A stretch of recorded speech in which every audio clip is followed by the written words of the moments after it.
We saw one of the most exciting games we've ever seen at the Kohl Center last Friday night when Wisconsin rallied to beat Minnesota in overtime. Brock Caulfield scored the game-tying goal late in the third and the game winner in OT. The following night, the Gophers won 4-1, so the Badgers split their series at home, now hit the road to take on Notre Dame. I'm Brian Posick, and head coach Tony Granato joins us next on the Badger Hockey Digest.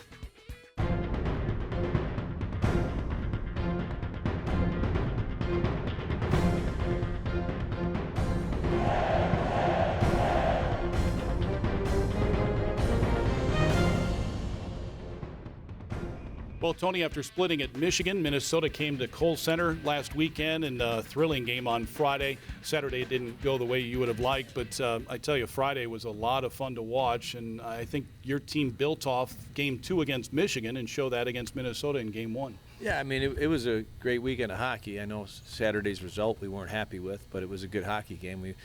They came out, on a mission. They crashed and banged for a couple of their goals in the first period, then they got a power play goal. We played well. We were playing catch-up all game, and then when we thought we were back in the game, when we made it 3-1 there and the building was kind of loud and you felt like, geez, we're going, they responded with a great play on a rush goal. So it was a good weekend. I mean, obviously we'd love to have had more than just the overtime win, but I think, out of respect to Minnesota, they're a heck of a team.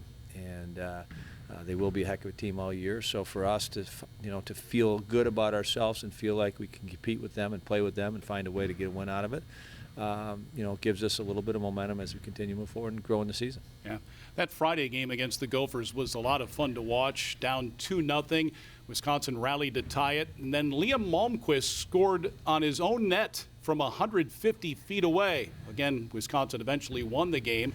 I wanted to get a player's perspective on that game, and who better to talk to than Brock Caulfield. I mean, obviously it was a really weird goal and something you don't see every day, but I think we just stayed together on the bench and realized we're going to do the same thing if it's a goal or if it's not a goal, and we just stuck with it. And then going into the third, we still had a lot of energy, so I got a big goal there, and then I guess kept going and finally won it. Yeah, well, it took a while before you scored the game-tying goal, and that was a relentless effort. Take us through that play.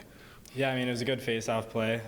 Corson actually called the play in D zone, and then great pass up by him, but it got deflected and just came in my stick, and was able to go around a couple guys and put it between his legs, so it's a cool goal. You make it sound so simple. Yeah. You had to, hand-eye coordination, staying on your feet, avoiding this cat and that guy, you know what I mean? That's not easy. I guess it was a speed goal, and it happened really fast, so caught the goal by surprise. Yeah. In overtime, you hit the crossbar. Mm-hmm. You went top shelf. Yeah. That was open, wasn't it? Yeah. It was. I thought that was a good shot, and I thought it beat him. I didn't see it right away, and once I saw it go in the corner, I went to the bench and got ready for my next shift. Yeah, and your next shift, you went top shelf again, upper right corner. Yeah. Yeah, and Anthony Kerr set you up, though. Take us through that play. Yeah, it was a great play by him. It was good overtime all around by our guys, and we played good defense, and that led to offense, led to our chances. And, he made kind of a chip pass to me, and I was kind of just guessing it was going to hop over defenseman's stick, and luckily it did. And came in and didn't miss that time. He did not miss. Yeah. 2 goals or 3 goals now in 2 games after Friday night, and it had been a while since you had potted. Yeah, it's been a long time, and that was obviously on my mind, and an empty netter got me going, so hopefully I can keep it going in Notre Dame this weekend. Yeah, and you beat Minnesota with a game-winning goal in overtime in front of 10,000 fans. I don't know if you can describe what that feeling might be like. It was unreal, and something you dream of as a kid and never think is going to happen, but it was pretty cool to experience.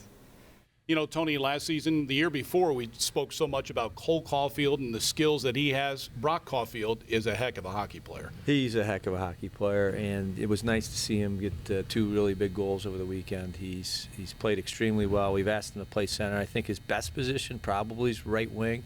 I like him at wing from the standpoint that I think I can play him more on the right side in the game at center. The minutes at center is a lot more taxing than at wing, and we need to use him a lot on power play, penalty kill, and playing against the other team's top line, quite often. So he's been great for us all year. He's been great for us since he got, onto campus. He's a little bit under the radar because of the attention that his brother got, but he's certainly a player that means a lot to our team. He's a great leader. He's very consistent. He's reliable. So from a coach's perspective, you know what you're going to get out of Brock. He knows how to play the game. He's smart.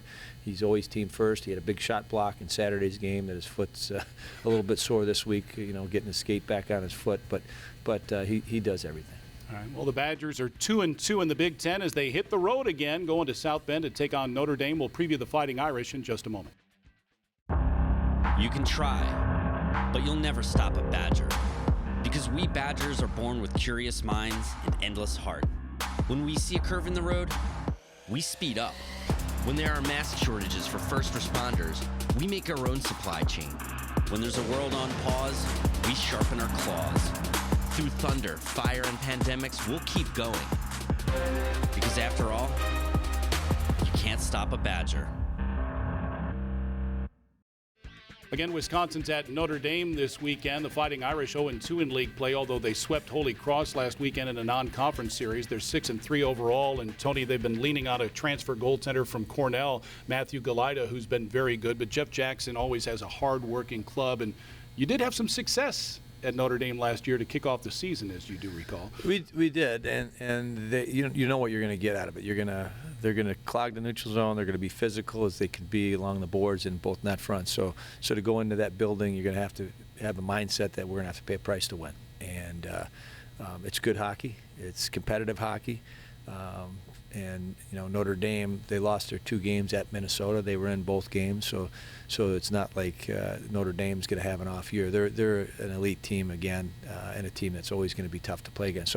So it's for us. We come off the series against Michigan. You come off the series against Minnesota, and you head to Notre Dame. Those are 3 tough series to start off your college season, and the momentum we gained from I think playing well in both series. Gives us confidence heading into there, but again, it's a different animal. It's not. They don't play the same way as Michigan. They don't play the same way as Minnesota. So we're going to have to be ready to stick our nose in there and find ways to win one-on-one battles. We always say this: the team that wins the most battles and pays the biggest price generally wins, and that's certainly going to be what's going to have to happen this weekend. All right, have fun. Good Thank luck. you, Brian. Sure, that's Tony Granato, Badgers head coach. Wisconsin and Notre Dame Friday. The puck drops at 6:30. Saturday at 5 o'clock.